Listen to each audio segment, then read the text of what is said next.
할렐루야. 옆 사람과 인사합시다. 주님의 이름으로 환영합니다. 축복합니다. 사랑합니다. 네. 말씀 들어가기 전에 오늘 어버이 주일로 또 하나님 앞에 나아갑니다. 그래서 우리 잠깐 영상 하나 먼저 시청하고 하나님의 말씀을 접하도록 하겠습니다. 영상 좀 틀어주시길 바랍니다.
충성이 아빠 김용봉, 난 친왕편 아빠 신현기, 이영근입니다. 큰아들이.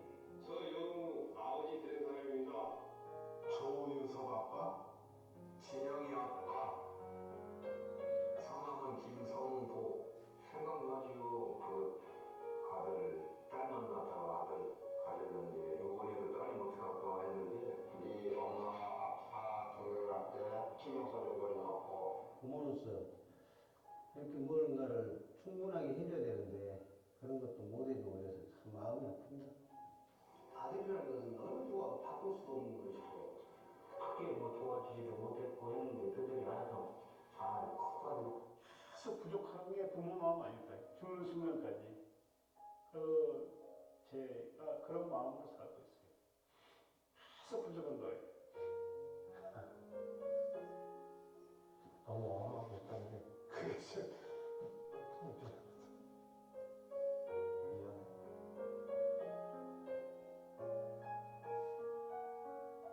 항상 내 부족한 하나님이라 미안하다 참 모든 것이 부족하고 못 가르치고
한 기업의 광고 카피지만 가정의 달을 맞이해서 또 특별히 어버이 주일을 맞이해서 우리에게 큰 울림을 주는 그런 광고 영상인 것 같습니다.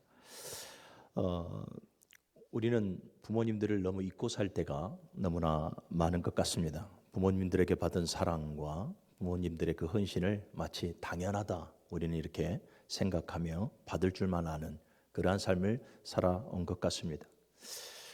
나름대로 부모님의 생일을 지키고 또 기념일을 지키고 또 절기마다 부모님을 찾아가서 식사도 하고 선물도 하고, 물론 이런 것도 효도의 하나의 방편이기는 합니다만은 진정한 효도라고 하는 것은 부모님의 마음을 헤아려 주는 것이 가장 큰 효도가 아니겠는가. 부모님의 그 사랑을 헤아려 주는 것이 그것이 가장 큰 효도가 아니겠는가. 그렇게 생각해 봅니다. 다시 말씀드려보지만 우리는 너무 쉽게 부모님의 그 은혜와 사랑과 마음을 우리는 잊고 살더라라는 거죠. 여러분들의 가정에 하나님의 은혜가 충만하기를 주님의 이름으로 축원합니다. 우리는 지난 주일 어린이 주일로 하나님 앞에 예배함으로 나아갔습니다. 그래서 이 어린이 주일을 맞이해서 부모의 책무에 대해서 잠깐 은혜를 나눠봤습니다. 여러분, 자녀는 우리 부모에게 주신 하나님의 상급이요 선물이라는 것이죠. 그래서 우리에게 맡기신 하나님의 자녀를 부모는 바르게 양육해야 될 책무가 있는 것입니다. 부모는 하나님의 말씀으로 자녀를 바르게 양육해야 할 것이고 예배 훈련을 통해서 바른 예배자로 세워 나아가야 할 것이며, 더 나아가서 기도로 우리 사랑하는 자녀들을 양육해야 할 그러한 책무가 부모에게 있음을 우리는 분명하게 알아야 합니다. 오늘은 어버이 주일을 하나님 앞에 또 나아갑니다. 부모가 자녀를 향한 책무가 있듯이 자녀 역시도 부모를 향한 책무가 있는 것이지요. 자녀는 부모의 말씀에 순종해야 합니다. 그리고 자녀는 부모를 부양해야 될 의무가 있습니다. 우리는 이것을 부모 공경이라 이렇게 말씀을 하고 있죠. 또 부모님의 은혜와 부모님의 사랑을 잊지 말고 우리는 상시적으로 부모님께 효도하며 나아가야 하는 것입니다. 이것이 자녀로서의 책무이기도 합니다. 레위기서 19장 32절을 보면 이렇게 말씀합니다. 너는 셋머리 앞에서 일어서고 노인의 얼굴을 공경하며 여호와를 경외하라. 나는 여호와이니라 라고 말씀을 해요. 여기서 셋머리가 나와요. 우리가 잘 알다시피 백발을 의미합니다. 그리고 노인의 얼굴이라 하는 것은 세월을 담은, 그리고 세월이 물든 주름진 부모의 얼굴을 우리에게 말씀을 하고 있는 것이죠. 잠언 20장 29절에는 늙은 자의 아름다움은 백발이니라 라고 우리에게 말씀을 합니다. 늙은 자의 아름다움은 백발이니라. 그러니까 부모의 백발이 아름답다라는 것이거든요. 부모의 백발이 아름다운 이유는 뭘까? 두 가지로 좀 정리를 하면, 하나는 이렇습니다. 하나는 가정을 위해서, 자녀들을 위해서 헌신하여 오늘을 만들어 놓은 부모님들의 인생의 흔적이기 때문에 부모의 백발은 아름답다. 성경에서 이렇게 표현하고 있는 것이죠. 백발은 부모님들의 고된 삶을 의미하기도 합니다. 그리고 또 하나는 이 부모님의 백발이 아름다운 또 하나의 이유는 백발이 되도록 신앙 안에서 승리했고 신앙의 정도를 걸어갔고 신앙 안에서 오늘을 있게 만들었기 때문에 그렇습니다. 잠언 16장 31절의 말씀을 보면 백발은 면류관이요 의로운 길에서 얻느니라 라고 말씀을 하고 있어요. 의로운 길, 의의 길을 말하는 것이죠. 하나님의 그 선하신 뜻을 품고 그 뜻을 기준 삼아 살아가는 삶. 어떠한 모진 풍파가 있고 어떠한 어려움이 있어도 하나님의 은혜를 놔버리지 아니하고 늘 하나님을 붙들고 말씀을 붙들며 정말로 은혜가 아니면 설명되어지지 않는 그 삶을 우리네 부모님들이 살아갔더라라는 거죠. 그래서 오늘을 만들어 놓으니 부모님들의 백발이 아름다운 것이라 성경은 우리에게 말씀하고 있습니다. 사랑하는 여러분, 그래서 자녀는 잠언 31장 28절에서 말한 것처럼 자식들은 일어나서 감사하라. 아멘. 일어나서 감사하라라고 말씀을 하고 있어요. 누구에게요? 부모에게요. 예, 여기서 중요한 단어가 나옵니다. 자식들은 일어나서라는 거예요. 그러니까 우리가 가지고 있는 마음이나 생각이나 관념 속에서만 부모님께 잘해야지, 부모님의 마음을 헤아려야지, 부모님께 더욱더 순종해야지, 이거 하지 말고 일어서라라는 거예요. 동사가 되어져 있지 않습니까? 그러니까 실천하라라는 거예요. 바로 실천하라. 무엇을 실천하라라는 말일까? 또 보면 자식들은 일어나서 감사하라라고 하죠. 이 감사하라는 단어가 사례하라 또는 축복하라 이런 의미를 가지고 있어요. 그러니까 부모님의 마음을 헤아리고 부모님의 사랑을 헤아리는 것을 마음 끝자락에 두지 말고 생각 속에만 집어넣지 말고 너희가 지금 일어나서 실천하여 부모님을 마음껏 축복하고 부모님을 살해하고 부모님을 바르게 복양하라 라는 말씀이 되는 것입니다. 할렐루야. 그런데 우리 자녀들의 약함이 뭐냐면 늘 생각만 맴맴 생각만 이렇게 돌리다가 결국은 때를 놓쳐버리더라라는 거예요. 제가 산 증인입니다. 7년 전에 그렇게 건강하셨던 저희 모친이 급성 백혈병을 앓았습니다. 화순전대를 갔는데 방금 전 점심까지만 해도 저희랑 같이 식사를 맛있게 하셨던 분이 컨디션이 안 좋아서 병원 갔더니 급성 백혈병 일주일을 못 넘긴다고 해요. 믿어지지가 않습니다. 그래서 어머님을 모시고 우리 청소년 비전센터로 가게 됩니다. 하루 이틀 3일째 되는 날에 저희가 어머니에게 그랬어요. 엄마 오늘 밤에는 내가 와서 잘게. 남원이거든요. 저는 광주에 있었고 오늘 밤은 내가 와서 잘게. 그리고 광주로 이제 옷을 가지러 왔어요. 옷을 갈아입으러. 그런데 밤늦게 전화가 옵니다. 위독하시다고. 그래서 막 차를 타고 달려갔더니 제가 도착 3분 전에 하나님의 부르심을 받았습니다. 이것이 제 마음에 지금도 7년이 지났는데 이 상처가 아물어지지가 않습니다. 어버이날만 되면 마음 한 켠이 뻥 뚫린 것 같이 되게 슬퍼요. 이건 무슨 말입니까? 우리 자녀들의 약함이 바로 여기에 있다라는 거예요. 늘 부모님께 잘해줘야지, 늘 부모님을 생각해야지 라고 우리는 생각하고 마음은 먹는데 실천이 되어지지 않아요. 거기에는 여러 가지 이유가 따르겠죠. 바쁘니까 뭐 이러하니까 저러하니까 우리 그런 거 하지 말자라는 거죠.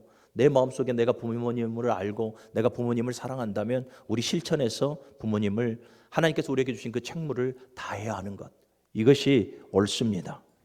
부모님을 공경하는 일은 하나님의 명령입니다. 출애굽기 20장에서도 창세기 47장에서도 에베소서 6장에서도 이 외에도 다수의 성경에서는 성경 구절에서는 우리에게 부모님을 공경하라, 효도하라라고 말씀을 해요. 부모님을 공경하라라고 하는 것은 여러분 다 명령으로 되어져 있어요. 선택사항이 아니에요. 너희가 반드시 부모님을 공경하고 효도하라. 그리고 부모님을 공경하는 일은 여러분 하나님께로부터 축복이 보장되어진 약속된 첫 번째 계명이라는 것을 여러분들이 기억하시기를 바랍니다. 에베소서 6장 1절의 말씀을 보면 내 부모를 공경하라. 그리하면 네가 잘되고 네가 장수하리라. 할렐루야. 너무나 당연한 일이거든요. 너무나 내가 사랑하는 부모님께 효도하고 부모님을 공경하는 거 이거 당연한 일이에요. 그런데 성경은 네가 잘되고 네가 형통하고 네가 장수하리라라는 축복을 하나님께서 말씀으로 우리에게 주시었더라라는 거예요. 그리고 부모님을 공경하는 것은 사랑하는 여러분 하나님을 경외하는 신앙적 행위예요. 왜 그렇습니까? 부모를 공경하라는 하나님의 말씀에 순종하는 것 아니겠습니까? 그리고 부모를 통해서 부모의 마음을 통해서 부모의 사랑을 통해서 더욱더 위대하신 하나님의 마음, 위대하신 하나님의 사랑을 깨달아 알아가라라는 것이지요. 할렐루야. 그래서 여러분들 부모에게 자녀만 준 것이 하늘의 상급 위의 선물이 아니라 자녀인 우리에게 부모를 허락하여 주신 것도 하늘의 상급이요 선물이라는 것을 여러분들이 명심하시기를 바랍니다. 오늘 호세아서를 좀 봅니다. 이 호세아서 전체적으로 제가 좀 줄거리를 잡아서 요약을 해드리자면 이거예요. 하나님은 이 호세아 선지자의 개인적인 그 가정사를 통하여서 이스라엘을 향한 당신의 그 변함없는 사랑, 그 변함없는 사랑을 보여주고자 하심이 이 호세아의 전체의 줄거리예요. 잠깐 우리 이 당시의 시대적 상황을 한번 봐볼게요. 시대적 상황을 보게 되어지면 이 기록되어진 연대를 보게 되어지면 이 BC 750년 그리고 전후예요. 그리고 BC 720년 전까지. 이 북이스라엘이 BC 722년에 아수르에 의해서 멸망을 당합니다. 그러니까 수십 년 이제 후에 멸망을 당하게 되어지니 우리 성경에 있어서 잘 알지 않습니까? 그러니까 멸망 직전에 지금 호세아 선지자를 통해서 하나님께서 지금 무엇인가를 말씀하시고자 하는 거예요. 상황을 보면 당시의 상황을 보면 여로보암 2세 때인데요. 이 여로보암 2세 때 참으로 아이러니하게 심판은 다 이미 예견되어져 있는데 참으로 아이러니하게 이 여로보암 2세 때를 보면 경제적인 호황의 시대입니다. 조공이 계속해서 들어온단 말이죠. 그리고 군사적으로도 아주 막강한 시대예요. 여러분 보세요. 경제적으로도 군사적으로도 막강하니 모든 사람들이 다 안정 가운데 살아가요.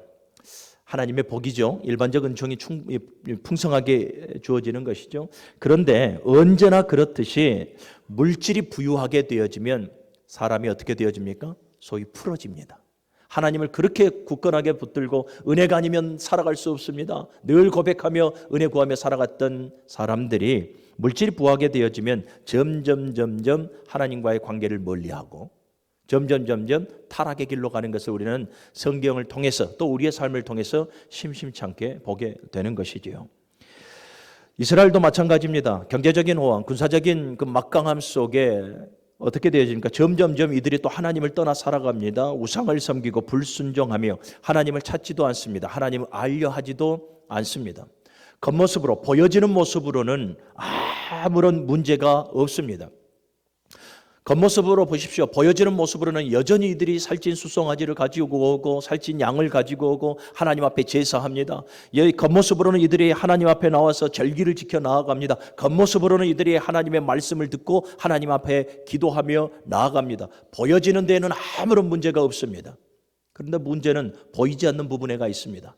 매우 영적인 부분에가 문제가 보여집니다. 보니 하나님을 찾는 자들도 없고요. 하나님의 은혜를 구하는 자들도 없고 더 나아가서 하나님을 알려고 하는 자들도 보여지지가 않습니다. 그러니 하나님의 마음을 또 하나님의 사랑을 기억하거나 헤아릴 수가 없는 것이겠죠. 그래서 이 호세아서의 이 기록의 목적은 크게 하나는 뭐냐면 이 이스라엘을 향한 임박한 심판에 대한 경고가 주어져 있습니다. 하나님을 알지도 않습니다. 떠나 살아갑니다. 보여지는 부분에서는 아무런 문제가 되어지지 않습니다. 그러나 그 내면을 보니까 썩어 문드러져 냄새가 납니다. 겉모습은 화려하고 겉모습은 예배한다 하나 안에는 골마 있어 하나님을 알아가려고 부득이 노력하는 자들이 아무도 없는 거죠. 그래서 하나님께서 결국은 어떻게 합니까? 이스라엘 앞에 심판을 두고 경고하시는 것입니다. 그런데 또 하나의 기록의 목적은 그 경고의 이면을 들여다보면 하나님의 마음에 있어요. 너희가 철저하게 회개하고 하나님의 마음과 하나님의 사랑을 기억하고 하나님 앞에 회개하여 돌아오라라는 이 마음이 심판의 이면에 새겨져 있는 것입니다. 하나님은 공의의 하나님입니다. 반드시 죄를 묻고 반드시 죄에 대해서 보응하시는 분이 우리 하나님이십니다. 죄의 삭은 사망이라 반드시 물으시는 분이 하나님이시다 이 말이에요. 그래서 이스라엘을 향한 이제 심판이 예견되어져 있습니다. 그런데요, 언제나 그랬듯이 이 임박한 심판 앞에 가장 급하신 분, 가장 초조하신 분은 누굴까요? 우리 하나님이에요. 믿으시기를 바랍니다. 하나님은 여러분 공의의 하나님이십니다. 반드시 죄의 싹은 묻는 분이 우리 하나님이십니다. 그래서 이 심판을 반드시 이루어내시는 분이신데 그 심판 앞에 가장 마음 급하시고 초조하신 분이 우리 하나님. 왜요? 하나님은 공의의 하나님이신과 동시에 사랑의 하나님이시기 때문에 그래요. 공의의 하나님 반드시 죄를 묻겠다. 사랑의 하나님 한 영혼도 내가 놓치지 않겠다. 한 영혼도 내가 지옥 보내지 않을 거야. 이게 우리 사랑의 하나님이거든요. 2절의 말씀을 우리 같이 한번 읽습니다. 오늘 우리 1장 2절의 말씀 시작. 여호와께서 처음 호세아에게 말씀하실 때 여호와께서 호세아에게 이르시되 너는 가서 음란한 여자를 맞이하여 음란한 자식들을 낳으라. 이 나라가 여호와를 떠나 크게 음란함이니라 하시니. 아멘. 오늘 이 2절의 말씀을 보니 하나님께서 호세아를 부르셨습니다. 그리고 부르신 그 목적에 대해서 우리에게 살짝 어필해 주고 있지 않습니까? 하나님의 마음을 알아주길 바란다 이 말이에요. 2절의 말씀이. 그래서 우리는 성경이 있기 때문에 이 2절의 말씀뿐만 아니라 호세아서 전체적인 의미와 하나님의 의도를 우리는 잘 알고 있습니다. 2절에서 지금 나오고 있는 고멜이 누굽니까? 호세아야, 너는 고멜은 창기입니다. 고멜을 데리고 와서 너의 아내로 삼으라.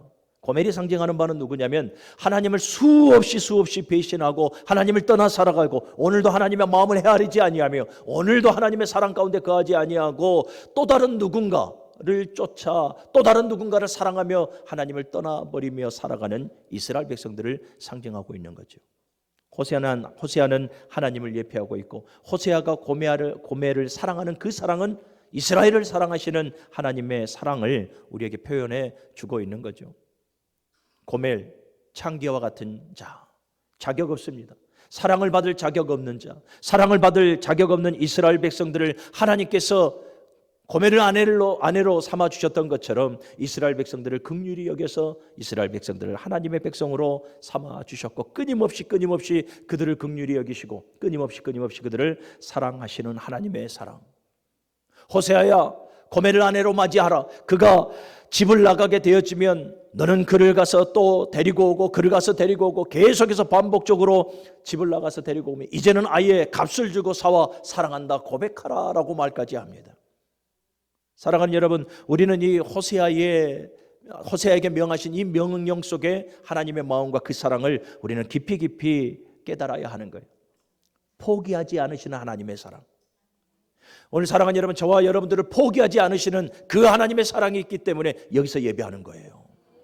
날마다 신앙의 생활을 이루지 못하고 하나님은 알아가려고 하지도 아니하며 그분의 사랑 가운데 거하려고 하는 그러한 생각도 하지 아니하고 여전히 세상과 짝하며 살아가면서 부끄러운 삶 가운데 넘어져 있는 우리들, 그래도 끝까지 용인하고 끝까지 우리를 붙드시기에 우리가 여기에 있는 거예요. 믿으시기를 바랍니다. 사랑하는 여러분, 포기하지 않으시는 그 하나님의 사랑이 오늘 나를 붙드는 것이지, 내가 예배자이기 때문에, 내가 크리스찬이기 때문에 여기 나와서 예배하는 것이 아니라 나를 붙드시는 하나님의 손길이 오늘 여기로 인도하시는 거죠. 우리는 포기하지 않는 하나님의 사랑을 늘 깨달아야 할 줄로 믿습니다. 이처럼 이스라엘 백성들은 하나님의 사랑을 누구보다도 많이 받은 민족입니다. 그런데 여전히 그들이 계속해서 호세아에게 하나님 앞으로 돌아오고 하나님의 마음 좀 알아줘, 하나님의 사랑 좀 알아줘, 계속해서 그의 삶과 그의 외침을 통해서 말을 하고 있지만 여전히 이스라엘 백성들은 하나님의 마음을, 하나님의 사랑을 헤아리려고 하지 않습니다. 2장 5절의 말씀을 같이 한번 읽어볼까요? 2장 5절의 말씀입니다. 시작. 그들의 어머니는 음행하였고 그들을 임신했던 자는 부끄러운 일을 행하였나니 이는 그가 이르기를 나는 나를 사랑하는 자들을 따르리니 그들이 내 떡과 내 물과 내 양털과 내 삶과 내 기름과 내 술들을 내게 준다 하였음이라. 아멘. 여전히 그들에게 은혜를 베푸시고 여전히 그들에게 사랑을 베푸시고 여전히 그들을 긍휼히 여겨서 이끌어 가신 분은 하나님이신데 이들은 하나님을 알지 않습니다. 하나님의 사랑을 깨닫지도 못합니다. 그래서 여전히 그들이 추앙하는, 그들이 바라보는 내 떡, 내 물, 내 양, 내 삶, 내 기름, 내 술을 주는 그 어느 누군가를 짝사랑하여 살아가는 이스라엘 백성들, 우상을 짝사랑하며 살아가는 것이죠. 모든 것이 하나님께로부터 왔음에도 그것을 인정하지 아니하고 여전히 우상을 향하여, 세상을 향하여 구하며 나아가는 이스라엘 백성들, 변함이 없었습니다. 여전히 하나님을 잊어버리고 여전히 음란하고 여전히 하나님을 거부하고 하나님의 은혜가 아니면 설명되어지지 않았던 그들의 삶임에도 하나님의 은혜를 말하지 않습니다. 결국은 하나님께서 어떻게 하십니까? 하나님의 그 한탄과 근심 어린 마음을 가지고 강력히 이스라엘 백성들을 향해서 경고하는데 그 경고를 어떻게 하느냐? 호세아와 이 고벨의 사랑의 결실인 자녀들, 그 자녀들의 이름에 새겨놓고 경고하고 있더라라는 거예요. 자, 그 자녀들의 이름을 한번 봐볼까요? 4절의 말씀을 한번 봅니다. 4절이에요. 시작. 여호와께서 호세아에게 이르시되 그의 이름은 이스르엘이라 하라. 조금 후에 내가 이스라엘의 피를 예후의 집에 갚으며 이스라엘 족속의 나라를 폐할 것임이니라. 아멘. 첫째 자녀의 이름을 이스라엘이라 하라라고 말씀을 하고 있어요. 이 풀이를 보게 되어지면 하나님께서 흩어버리신다라는 뜻을 가지고 있습니다. 하나님께서 흩어버리신다, 하나님께서 싸우실 것이다라는 뜻을 가지고 있어요. 긍휼의 대상이, 은혜의 대상이 하나님께서 그들을 흩어버리시고 그들과 싸우시겠다라는 경고의 말씀입니다. 또 6절의 말씀을 봅니다. 시작.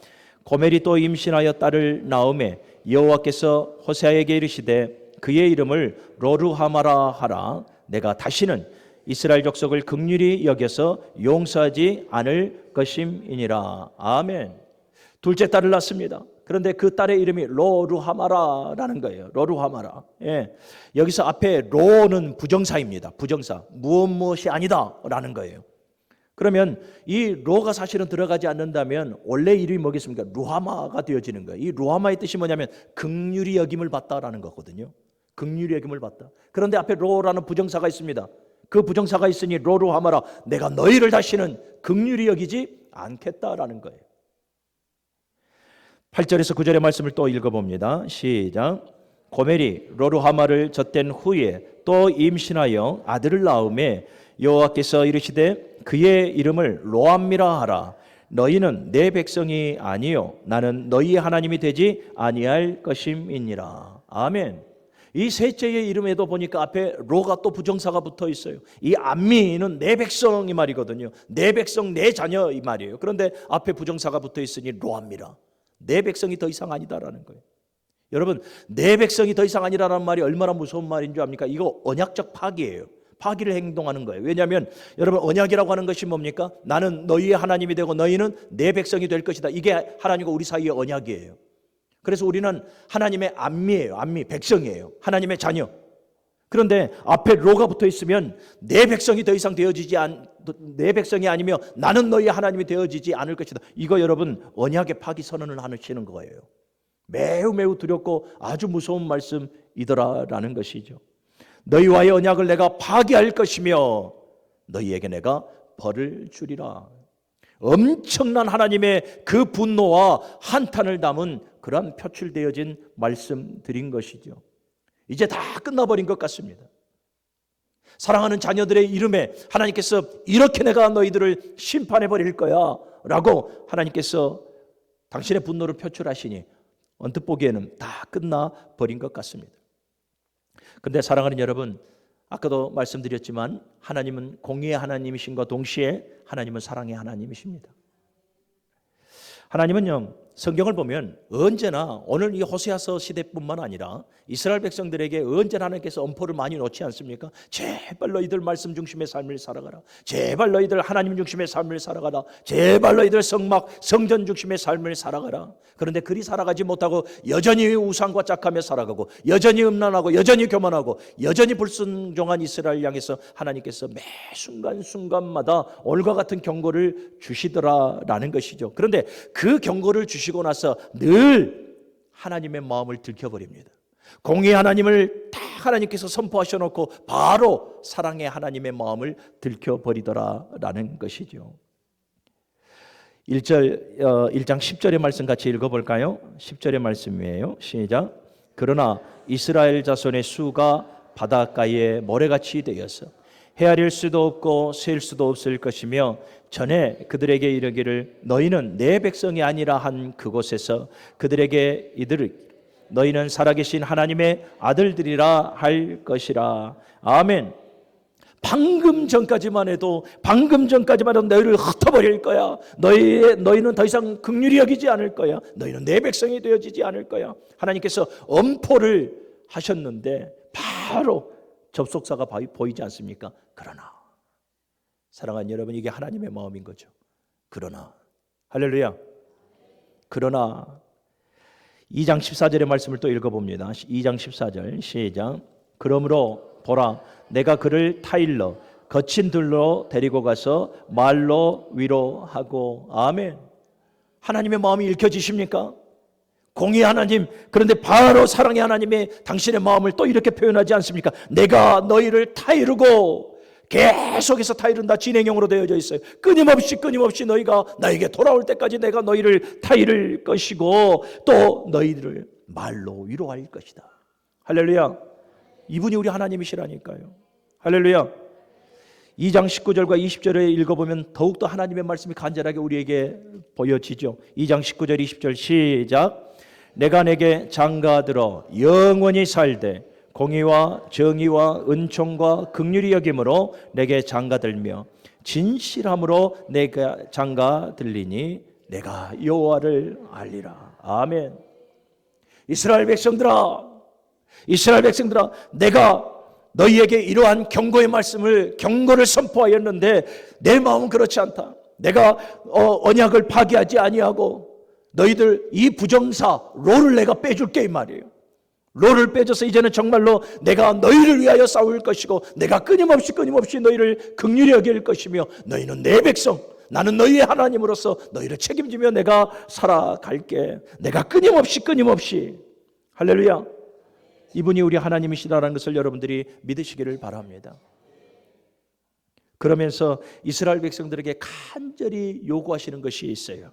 그것이 이제 6장 1절에서 3절의 말씀인데 우리 또 한번 봅시다. 6장 1절에서 3절, 이 말씀은 내게 주시는 말씀으로 새겨 들으시고 시작. 오라 우리가 여호와께로 돌아가자. 여호와께서 우리를 찢으셨으나 도로 낫게 하실 것이요 우리를 치셨으나 싸매어 주실 것임이라. 여호와께서 이틀 후에 우리를 살리시며 셋째 날에 우리를 일으키시리니 우리가 그의 앞에서 살리라. 그러므로 우리가 여호와를 알자. 힘써 여호와를 알자. 그의 나타나심은 새벽빛같이 어김없나니 비와 같이 땅을 적시시는 늦은 비와 같이 우리에게 임하시리라. 아멘. 이스라엘아, 내가 너희들 앞에 모든 우로를 다 제거할게. 나는 너희의 하나님이 될 거고 너희는 내 백성이야. 그래서 내가 너희를 긍휼히 여길 것이고 너희를 위하여 싸워줄게. 걸음걸음을 내가 인도해 줄게. 그러니 너희들 어떻게 해라? 제발 나를 좀 알아줘. 그게 6장의 말씀이에요. 오라 우리가 여호와를 알자. 여호와를 힘써 알자. 사랑하는 여러분, 이게 호세아의 외침이 아니에요. 호세아의 간절한 바람이 아니에요. 하나님께서 호세아 선지자를 통해서 당신의 마음을 우리에게 지금 알려주시는 거예요. 오라 우리가 여호와를 알자. 힘써 여호와를 알자. 제발 이렇게 너희들이 이러한 결단과 각오로 나를 알아주기를 원해. 이게 여러분 하나님의 말씀인 것이죠. 아멘. 14장 2절의 말씀도 보면 너는 말씀을 가지고 돌아오라 라고 말씀을 해요. 하나님의 말씀을 가지고 너를 돌아오라. 에스겔서 16장을 보게 되어지면 보다 더 정말로 감동적인 하나님의 마음을 잘 알 수가 있습니다. 바벨론에 의해서 멸망을 당해서 정말로 나라와 민족이 힘든 상황 가운데 있었던 그 바벨론 이 남유다 백성들을 보면서 하나님께서 에스겔서 16장에 이렇게 말해요. 너희를 불쌍히 여기는 자도 없고 정말로 너희를 천히 여겨서 길가에 너희를 버렸다. 너희가 내가 보니 내가 너희의 옆을 지나가니 너희가 피투성이가 되어져 있더라. 아무도 너희를 긍휼히 여기지 않아. 너희를 천히 여겨서 피투성이가 된 채로 너희를 버려버리고 말았다. 그러나 너희는 피투성이가 되어져 있을지라도 살아만 있어라. 다시 내가 너희에게 말하노니 너희는 피투성이가 되어져 있을지라도 살아만 있으라. 내가 너희의 피를 물러 씻어 없앨 것이고 기름을 바르고 너희를 형통하게 하리로다. 이분이 우리 하나님이라는 거예요. 영적으로 처참하고 비참한 상태로 처절하게 쓰러져 있는 저와 여러분들을 내어버려 두시는 것이 아니라 하나님 앞으로 돌아오기를 누구보다도 소원하시는 분이 우리 하나님. 사랑하는 여러분, 그분의 마음을 헤아리십시오. 오늘도 변함없이 하나님은 변함없이 오늘도 이 마음으로 우리를 기다리고 계심을 여러분들이 믿으십시오. 로마서 5장 8절의 말씀을 보면 하나님의 우리를 사랑하신 하나님의 결정적인 그 확증함이 나오죠. 하나님은 독생자 예수 그리스도를 십자가 위에서 죽이시면서까지 우리를 향한 당신의 사랑을 확증하셨다라고 말씀을 합니다. 말씀을 정리하겠습니다. 사랑하는 여러분, 이스라엘 백성들 호세아를 통해서 하나님께서 하나님을 알고 하나님께 돌아오기를 간구했습니다. 그런데 결국은 서두에 말씀드린 바처럼 BC 722년에 아수르에 의해서 북이스라엘이 멸망을 당합니다. 심판을 받게 됩니다. 이것은 무엇이 전제되어져 있는 것입니까? 하나님을 알지도 하나님의 말씀을 새겨듣지도 않고 그 롤을 떼버리지 못해요. 그 부정사 롤을 떼버리지 못하고 결국은 멸망을 당해버리는 것을 성경이 우리에게 증거해 주고 있습니다. 사랑하는 우리 문흥교회 성도 여러분, 오늘 말씀을 잘 새겨 들으시고 나를 향한 하나님의 그 마음을 깨닫고 나를 향한 하나님의 그 긍휼하심과 그 사랑을 깨달아서 하나님께서 원하시는 신앙의 생활을 이루는 우리 복된 문흥교회 성도들이 되어지시기를 주님의 이름으로 간절히 축복합니다. 거룩하신 아버지 하나님, 감사합니다. 이스라엘의 그 약함이, 그 어리석음이 우리에게서 멀어지게 하여 주시옵소서.